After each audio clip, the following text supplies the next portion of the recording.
ಏನೂ ಖರ್ಚಿಲ್ಲದೆ ಬರೀ ಒಂದೇ ಒಂದು ವಸ್ತುವಿಂದ ಎಷ್ಟೇ ಹಳತಾಗಿರುವಂಥ ಸಿಂಕ್ ಇರ್ಬೋದು, ಅದನ್ನ ಮತ್ತೆ ಹೊಸತರ ಥರ ಮಾಡಬೇಕಾ? ಈ ವಿಡಿಯೋ ಪೂರ್ತಿಯಾಗಿ ನೋಡಿ. ಹಲೋ, ನಮಸ್ತೆ ಎಲ್ರಿಗೂ, ಹೇಗಿದ್ರಲ್ಲ? ನನ್ನ ಇವತ್ತಿನ ವಿಡಿಯೋದಲ್ಲಿ ನಾವು ಈ ಹ್ಯಾಂಡ್ ವಾಶ್ ಮಾಡುವಂಥ ಅಂದರೆ ಕೈ ತೊಳೆಯುವಂಥ ಸಿಂಕ್ ಇರ್ಬೋದು ಅಥವಾ ಬಾತ್ರೂಮಲ್ಲಿ ಇರುವಂಥ ಸಿಂಕನ್ನು ಚಿಟಿಕೆ ಹೊಡೆದಷ್ಟೇ ಸುಲಭದಲ್ಲಿ ಹೇಗೆ ಕ್ಲೀನ್ ಮಾಡ್ಕೋಬೋದು ಅನ್ನೋದನ್ನು ಹೇಳ್ಕೊಡ್ತಾ ಇದ್ದೀನಿ. ಎಷ್ಟೇ ಹಳೆದಾಗಿರುವಂಥ ಸಿಂಕ್ ಇರಲಿ, ಎಷ್ಟೇ ಕೊಳಕಾಗಿರುವಂಥ ಸಿಂಕ್ ಇರಲಿ, ಒಂದೇ ಒಂದು ಇಂಗ್ರೀಡಿಯೆಂಟ್ಸಿಂದ ಇದನ್ನ ಸೂಪರಾಗಿ ಮತ್ತೆ ಹೊಸತರ ಥರ ಶೈನಾಗಿ ಹೊಡೆಯೋ ಥರ ಹೇಗೆ ಮಾಡೋದು ಅನ್ನೋದನ್ನು ಹೇಳ್ಕೊಡ್ತಾ ಇದ್ದೀನಿ. ವಿಡಿಯೋ ಪೂರ್ತಿ ನೋಡಿ, ತುಂಬಾ ಹೆಲ್ಪ್ ಆಗ್ಬೋದು. ಯಾಕಂತಂದರೆ ತುಂಬಾ ಸರಿ ಬಿದ್ದಿರುವಂಥ ಡಸ್ಟ್ ಕೊಳೆ ನಾವು ಎಷ್ಟು ತಿಕ್ಕಿದ್ರೂ ಹೋಗಲ್ಲ. ಬಟ್ ಈ ಒಂದು ಸಿಂಪಲ್ ಟ್ರಿಕ್ಸಿಂದ ನೀವು ಬಾತ್ರೂಮ್ ಸಿಂಕ್ ಇರ್ಬೋದು ಅಥವಾ ಕೈ ತೊಳೆಯುವಂಥ ಸಿಂಕ್ ಇರ್ಬೋದು ಮತ್ತೆ ಹೊಸತರ ಥರ ಮಾಡ್ಬೋದು. ವಿಡಿಯೋ ನೋಡಿ ಫೀಡ್ಬ್ಯಾಕ್ ತಿಳಿಸಿ. ಹಾಗೆಯೇ ಇಲ್ಲಿ ತನಕ ನೀವು ಯಾರಾದರೂ ನನ್ನ ಚಾನಲ್ಗೆ ಸಬ್ಸ್ಕ್ರೈಬ್ ಆಗಿಲ್ಲದಿದ್ದರೆ ಸಬ್ಸ್ಕ್ರೈಬ್ ಆಗಿ. ಯಾಕಂತಂದರೆ ನೀವು ಸಬ್ಸ್ಕ್ರೈಬ್ ಆಗೋದ್ರಿಂದ ನಾನು ನೆಕ್ಸ್ಟ್ ಹಾಕುವಂಥ ಎಲ್ಲ ವೀಡಿಯೋಗಳ ನೋಟಿಫಿಕೇಷನ್ ನಿಮಗೆ ಡೈರೆಕ್ಟಾಗಿ ಬರುತ್ತೆ. ನೀವು ನನ್ನ ಎಲ್ಲ ವೀಡಿಯೋಸ್ನ ಈಸಿಯಾಗಿ ಎಲ್ರಿಗಿಂತ ತುಂಬಾ ಬೇಗ ನೋಡ್ಬೋದು. ಥ್ಯಾಂಕ್ಸ್ ಎಲ್ರಿಗೂ. ನಾವು ಕೈ ತೊಳೆಯುವಂಥ ಇರ್ಬೋದು ಅಥವಾ ಶೇವ್ ಮಾಡಿಕೊಳ್ಳುವಂಥ ಬಾತ್ರೂಮಲ್ಲಿರುವಂಥ ಸಿಂಕ್ಗಳೆಲ್ಲ ಸೋಪ್ ವಾಟರ್ ಕೊಳೆ ಎಲ್ಲ ಬಿದ್ದು ತುಂಬಾ ಗಲೀಜಾಗಿರುತ್ತೆ. ಅದನ್ನ ಬರೀ ನೀರಿಂದ ಅಥವಾ ಸೋಪ್ ಹಾಕಿ ತೊಳೆದ್ರೂ ಹೋಗಲ್ಲ. ಬಟ್ ಒಂದು ಸೂಪರ್ ಐಡಿಯಾ ಇದೆ. ಈ ಥರ ಜಿಡ್ಡಾಗಿ ಕೆಟ್ಟದಾಗಿ ಕೊಳಕಾಗಿ ಹಳತ್ತಾಗಿರುವಂಥ ಸಿಂಕನ್ನು ಫ್ರೆಶ್ ಆಗಿ ನೀಟಾಗಿ ಮತ್ತೆ ಹೊಸತರ ಥರ ಮಾಡಬೇಕಾ? ಅದಕ್ಕೆ ಒಂದೇ ಒಂದು ಸೂಪರ್ ಇಂಗ್ರೀಡಿಯೆಂಟ್ ಏನು ಅಂತಂದರೆ ಅದು ಟೂತ್ಪೇಸ್ಟ್. ಯಾವುದು ಟೂತ್ಪೇಸ್ಟ್ ಬೇಕಾದರೂ ಆಗ್ಬೋದು. ನೀವು ಕೋಲ್ಗೇಟ್ ತಗೊಳ್ಳಿ ಅಥವಾ ಡಾಬರ್ ತಗೊಳ್ಳಿ, ಯಾವುದಾದ್ರೂ ತಗೊಳ್ಳಿ. ನಾನಿಲ್ಲಿ ಡಾಬರ್ ಟೂತ್ಪೇಸ್ಟ್ ಯೂಸ್ ಮಾಡ್ತಾ ಇದ್ದೇನೆ. ಸ್ವಲ್ಪ ಟೂತ್ಪೇಸ್ಟನ್ನು ತಗೊಂಡು ಫುಲ್ ಸಿಂಕಿಗೆ ಅದನ್ನ ಒಂದು ಬ್ರಷಲ್ಲಿ ಹಾಕ್ಕೊಂಡು ಫುಲ್ ಸಿಂಕಿಗೆ ನೀವು ಡ್ರೈ ಇರುವಾಗಲೇ ನೀರು ಹಾಕಿ ಅಲ್ಲ, ಅಥವಾ ಒಂಚೂರು ಬೇಕಾದರೂ ನೀರು ಹಾಕಿ ಬೇಕಾದರೂ ನಾವು ಈ ಪೇಸ್ಟನ್ನು ಹಾಕಿ ಫುಲ್ ಸಿಂಕಿಗೆ ಈ ಪೇಸ್ಟನ್ನು ಈ ಥರ ಸವರಿ ಬಿಡಬೇಕು. ನೀವು ಕೈಯಲ್ಲಿ ಬೇಕಾದರೂ ಬ್ರಷ್ ಇಲ್ಲದಿದ್ದರೆ ಕೈಯಲ್ಲಿ ಬೇಕಾದರೂ ಈ ಪೇಸ್ಟನ್ನು ಹಚ್ಕೋಬೋದು. ನಾವು ಯಾವ ಸಿಂಕನ್ನು ತೊಳಿಬೇಕು ಆ ಸಿಂಕಿಗೆ ಸ್ವಲ್ಪ ಟೂತ್ ಪೇಸ್ಟನ್ನು ಫುಲ್ ಹಚ್ಚಿಡಬೇಕು. ಬೇಕಾದರೆ ಒಂದು ಸ್ವಲ್ಪ ನೀರು ತಾಗಿಸಿನೂ ಹಚ್ಚಿಡ್ಬೋದು, ಏನು ತೊಂದರೆ ಇಲ್ಲ. ಬಟ್ ನಾನು ಫುಲ್ ಡ್ರೈ ಸಿಂಕಿಗೆ ಈ ಟೂತ್ ಪೇಸ್ಟನ್ನು ಒಂದು ಬ್ರಷಲ್ಲಿ ಫುಲ್ ಸಿಂಕಿಗೆ ಹಚ್ಚಿಡ್ತಾ ಇದ್ದೀನಿ. ಈ ಥರ ಫುಲ್ ಸಿಂಕಿಗೆ ಹಚ್ಚಿಟ್ಬಿಟ್ಟು ಒಂದು 10 ನಿಮಿಷ ಬಿಟ್ಬಿಡಿ. 10 ನಿಮಿಷ ಆದ ನಂತರ ಕೈಯಲ್ಲಿ ಒಂದು ಸ್ವಲ್ಪ ನೀರನ್ನು ತಗೊಂಡು ಈ ಥರ ಸ್ಪ್ರಿಂಕಲ್ ಮಾಡ್ಕೊಳ್ಳಿ.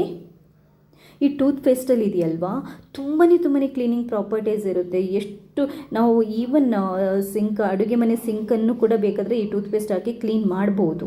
ತುಂಬಾ ನೀಟಾಗಿ ಕ್ಲೀನ್ ಆಗುತ್ತೆ. ಇವಾಗೊಂದು ಸ್ಕಾಚ್ ಬ್ರೈಟ್ ಏನಾದರೂ ಇಟ್ಕೊಂಡು ನೀಟಾಗಿ ಈ ಥರ ಉಜ್ಜಿ ತುಂಬ ಜಾಸ್ತಿ ಪ್ರೆಷರ್ ಹಾಕೋ ಅವಶ್ಯಕತೆಯೇ ಇಲ್ಲ. ಏನೇ ಡಸ್ಟ್ ಎಂಥದೇ ಜಿಡ್ಡಿದ್ರು ಇದೆಯಲ್ಲ, ಈ ಟೂತ್ಪೇಸ್ಟಿಗೆ ಅದು ಕಿತ್ಕೊಂಡೇ ಬರುತ್ತೆ.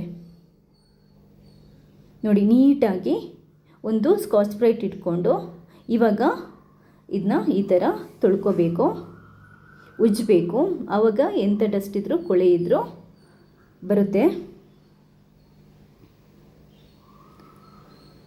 ಯಾವುದು ಸೋಪ್ ಹಾಕಲಿಕ್ಕಿಲ್ಲ, ಕ್ಲೀನಿಂಗ್ ಜೆಲ್ ಏನೂ ಹಾಕಲಿಕ್ಕಿಲ್ಲ. ಬರೀ ಟೂತ್ಪೇಸ್ಟಿಂದ ನಾನು ಕ್ಲೀನ್ ಮಾಡ್ತಾ ಇದ್ದೀನಿ.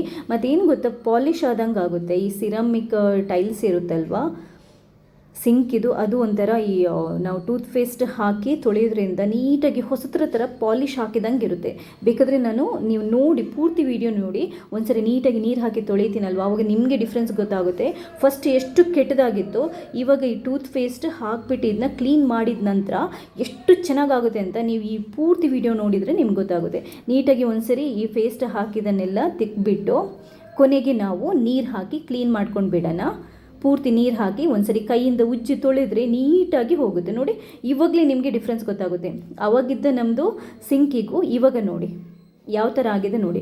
ಒಂದ್ಸರಿ ಫ್ರೆಶ್ ಕ್ಲೀನ್ ವಾಟರ್ ಹಾಕಿಬಿಟ್ಟು ನೀಟಾಗಿ ತೊಳ್ಕೊಂಬಿಡಿ. ಜಾಸ್ತಿ ಉಜ್ಜಿ ತಿಕ್ಕಿ ನಮ್ಮ ಪ್ರೆಷರೆಲ್ಲ ಹಾಕಿ ತೊಳ್ಕೊಳ್ಳೋ ಅವಶ್ಯಕತೆಯೇ ಇಲ್ಲ. ಮೆತ್ತಗೆ ತೊಳ್ಕೊಂಡ್ರು ಕ್ಲೀನಾಗಿ ತುಂಬಾ ಕ್ಲೀನಾಗಿ ಹೋಗುತ್ತೆ. ನಿಮಗೆ ಡಿಫ್ರೆನ್ಸ್ ಗೊತ್ತಾಗ್ತಿದೆಯಲ್ಲ, ಆವಾಗ ಹೇಗಿತ್ತು ಸಿಂಕ್, ಇವಾಗ ಹೇಗಿದೆ ಅಂತ ನೋಡಿ. ಎಷ್ಟು ಕ್ಲೀನಾಗಿದೆ ನೋಡಿ. ಏನು ಸೋಪ್ ವಾಟರ್ ಹಾಕಿಲ್ಲ, ಕ್ಲೀನಿಂಗ್ ಜೆಲ್ ಹಾಕಿಲ್ಲ, ಜಸ್ಟ್ ಸ್ವಲ್ಪ ಟೂತ್ಪೇಸ್ಟ್ ನಾನು ಯೂಸ್ ಮಾಡಿರೋದು. ಜಾಸ್ತಿ ಖರ್ಚು ಕೂಡ ಮಾಡಿಲ್ಲ. ಎಷ್ಟು ಹೊಸತರ ಥರ ಆಯಿತು ನೋಡಿ. ಹಾಗೆ ಕೈ ಇಟ್ಟರೆ ಜಾರ್ದಂಗೆ ಆಗುತ್ತೆ, ಅಷ್ಟು ಸೂಪರ್ ಇದೆ ನೋಡಿ. ನೋಡಿದ್ರಲ್ಲ, ಇಷ್ಟೇ. ತುಂಬಾ ಸಿಂಪಲ್, ತುಂಬಾ ಸುಲಭ, ಈಸಿಯಾಗಿ ನಾವು ಸಿಂಕನ್ನು ಕ್ಲೀನ್ ಮಾಡ್ಕೊಂಡ್ವಿ. ಯಾರು ಬೇಕಾದರೂ ಟ್ರೈ ಮಾಡ್ಬೋದು. ಒಂದ್ಸರಿ ಟ್ರೈ ಮಾಡಿ ನನಗೆ ನಿಮ್ಮ ಫೀಡ್ಬ್ಯಾಕ್ನ ತಿಳಿಸಿ. ಹಾಗೆಯೇ ನನ್ನ ಚಾನೆಲ್ನಲ್ಲಿ ಬೇಕಾದಷ್ಟು ಅಡುಗೆ ಮನೆಗೆ ಬೇಕಾಗಿರುವಂಥ ಟಿಪ್ಸ್ಗಳು ಎಲ್ಲ ಇದೆ. ನೋಡಿ ನಿಮ್ಮ ಫೀಡ್ಬ್ಯಾಕ್ನ ತಿಳಿಸೋಕ್ಕೆ ಮರಿಬೇಡಿ. ನನ್ನ ಚಾನೆಲ್ಗೆ ಸಬ್ಸ್ಕ್ರೈಬ್ ಆಗೋದನ್ನು ಮರಿಬೇಡಿ. ಯಾಕಂತಂದರೆ ನಾನು ನೆಕ್ಸ್ಟ್ ಹಾಕುವಂಥ ಎಲ್ಲ ವೀಡಿಯೋಸ್ಗಳ ನೋಟಿಫಿಕೇಷನ್ ನಿಮಗೆ ಬೇಗ ಬರುತ್ತೆ. ನೀವು ಎಲ್ರಿಗಿಂತ ಬೇಗ ನನ್ನ ವೀಡಿಯೋ ನೋಡ್ಬೋದು. ಥ್ಯಾಂಕ್ಸ್ ಎಲ್ರಿಗೂ.